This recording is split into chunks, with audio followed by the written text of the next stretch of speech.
निरंजन डावखरे. नाही, उपप्रश्न आहे. सभापती महोदय, लक्षवेधी क्रमांक 1 प्रमाणे सभापती महोदय, या लक्षवेधीचं उत्तर देत असताना 31,390 वाहनांवर 2025 मध्ये कारवाई केली असं म्हटलंय. त्याच्यानंतर 2026 मध्ये 4,265 वाहनांवर कारवाई केली असं म्हटलंय. साधारणपणे सभापती महोदय, जर हे कारवाईचा आकडा आपण बघितला तर हा एक सरासरी सर्व गाड्यांच्या वरती केलेली कारवाईचा विषय यांनी याच्यामध्ये मांडलेला आहे. सभापती महोदय, मी जी ही लक्षवेधी मांडलेली आहे, या लक्षवेधीचा उद्देश आणि इंटेंट थोडंसं समजून घेणं गरजेचं आहे. ही ठाणे महानगरपालिकेच्या संदर्भातली लक्षवेधी जरी असली तरी आज जर आपण बघितलं तर हा प्रश्न फक्त ठाण्याचा नाही, तर हा मुंबईचा आहे, हा कल्याण डोंबिवलीचा आहे, हा नवी मुंबईचा आहे, हा मुंबई आणि मुंबई लगत असलेल्या सगळ्या शहरांमध्ये आज एक पूर्ण ज्वलंत पद्धतीने उभा राहिलेला हा एक प्रश्न आहे. सभापती महोदय, कोविडमध्ये आपण बघितलं की साधारणपणे पब्लिक ट्रान्सपोर्टवरती कमी आणि प्रायव्हेट ट्रान्सपोर्टवरती लोकांचं डिपेंडन्सी, त्यांची गरज ही वाढली आणि त्याच्यामुळे येल्लो प्लेटच्या ज्या छोट्या गाड्या असतील किंवा सिटी फ्लो सारख्या बस असतील, मग ओला उबेर सारखे अनेक खाजगी ॲप आल्या की ज्यांच्या माध्यमाने ही प्रायव्हेट एक कमर्शियल ट्रान्सपोर्ट त्यांना उपलब्ध करून देण्याचं काम झालं. आता पुढे प्रश्न निर्माण काय झाला की गाड्यांची संख्या वाढली आणि नंतर एक रोजगारच्या निर्मितीच्या माध्यमाने एक रोजगार उपलब्ध होतो म्हणून माणसांनी किंवा तो जो गरीब व्यक्ती आहे त्यांनी लोनवरती गाडी घेतली, त्या ओला उबेरवाल्यांबरोबर लावून टाकली. या गाड्यांचा पार्किंगचा एक प्रश्न नंतर उद्भवला.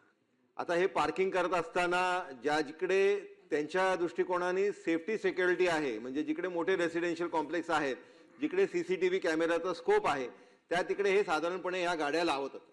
आणि हे गाड्या लावत असताना याचा जो त्रास होता हा त्या सोसायटीच्या लोकांना व्हायला लागला. सभापती महोदय, हा एक सामाजिक प्रश्न उभा राहिलेला आहे आणि हा फक्त आपण एक व्यवस्थाच्या दृष्टिकोनाने बघणं गरजेचं नाही, तर आपल्याला समाजामधल्या या दोन्ही वर्गांना न्याय देण्याच्या दृष्टिकोनाने या प्रश्नाकडे बघणं अतिशय गरजेचं आहे. या प्रश्नाचं उत्तर देत असताना आपण याच्यामध्ये असंही म्हटलंय की आम्ही 2 ठिकाणी जो डीपी प्लॅन आहे त्याच्यामध्ये ट्रक टर्मिनस हे आयडेंटिफाय केले. आता ते ट्रक टर्मिनस कुठे आहेत याच्या संदर्भातलं मी त्या तिकडचा लोकप्रतिनिधी असतानाही मला माहीत नाही, त्याच्यामुळे याच्या संदर्भातलं कुठल्याही लोकप्रतिनिधींना विश्वासात घेतलं का हा एक प्रश्न उभा राहतो. सभापती महोदय, या संदर्भातला हा जो एक सामाजिक प्रश्न उभा राहिला आहे, ज्या सर्व या शहरांमध्ये राहिला आहे, तर याच्यामध्ये एक धोरणात्मक दृष्टिकोनाने एक पार्किंग पॉलिसी आपण पुढे यूडीच्या माध्यमाने, राज्य शासनाच्या माध्यमाने पुढे आणणार का?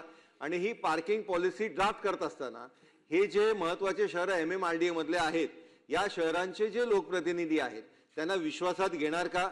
प्रभाग समितीच्या अनुसार, कारण काय होतं की बरेचदा आहे ना, आता उदाहरणार्थ त्यांनी ट्रक टर्मिनसचं आपल्याला पार्किंग लॉट दिलंय, पण त्या ट्रक टर्मिनसमधनं बाहेरचेच ट्रक भरपूर येणार आहेत. आज जर ठाण्याचंच उदाहरण आपण घेतलं तर समृद्धीवरनं येणारे जे ट्रक्स आहेत ते आज रात्री इकडे लागले, दुसरे ते कुठल्या तरी शहरात, जिल्ह्यात किंवा कुठल्या राज्यात असतील, मग त्याच्यामध्ये तो त्या गाडीचा जर डॅमेज करून गेला असेल तर त्याला जबाबदार कोण? आणि त्याच्यामुळे या ज्या गाड्या आहेत यांच्यासाठी आपल्याला एक स्वतंत्र यंत्रणा, स्वतंत्र पार्किंग लॉट उपलब्ध केला पाहिजे. आज तारखेला ठाण्यामध्ये स्टेशन लगत आपण छोट्या छोट्या पार्किंग लॉट उपलब्ध केलेत, हे उत्तरामध्ये दिले, पण हे पुरेशा नाही आहेत. आणि त्याच्यामुळे या संदर्भातले आपण पार्किंग पॉलिसीच्या संदर्भातली एक बैठक लावून याच्यामध्ये सर्व लोकप्रतिनिधींना या MMRDA मधल्या विश्वासात घेऊन त्यांचे सजेशन ऑब्जेक्शनची प्रक्रिया पार पाडून ही पॉलिसी ड्राफ्ट करण्याची प्रक्रिया आपण पार पाडणार का आणि त्याला एक कालावधी आपण निश्चित करणार का? सन्माननीय सभापती महोदय, ठाणे शहरातील पार्किंगच्या संदर्भामध्ये सन्माननीय डावखरे साहेबांनी या ठिकाणी प्रश्न उपस्थित केलेला आहे.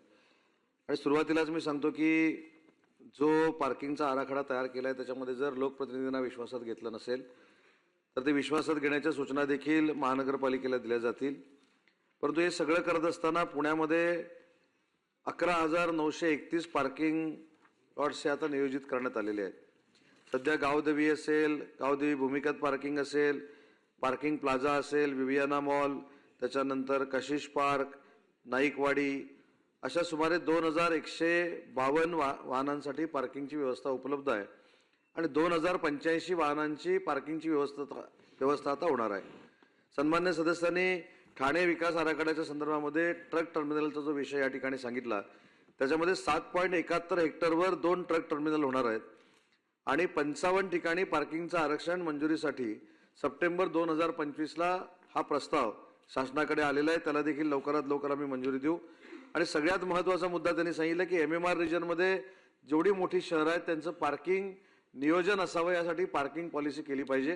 तर नगरविकास खात्याचे अतिरिक्त मुख्य सचिव यांच्या अध्यक्षतेखाली एक समिती स्थापन केली जाईल. विधानसभेतले MMR रिजनशी संबंधित विधानसभेचे सदस्य, विधान परिषदेचे सदस्य आणि त्याच्यात पहिला क्रमांक निरंजन डावखरेंचा असेल अशी समिती स्थापन करून त्यांच्या समितीनं 90 दिवसात हा अहवाल शासनाकडे आणावा. पार्किंगच्या दृष्टीनं नागरिकांना सोयीसुविधा उपलब्ध व्हाव्यात यासाठी धोरणात्मक निर्णय घेतला जाईल. अल्पावधीतच लोकप्रिय झालेला भारताचा बुलंद आवाज आपला Bharat channel subscribe, share, like आणि कमेंट्स करायला विसरू नका.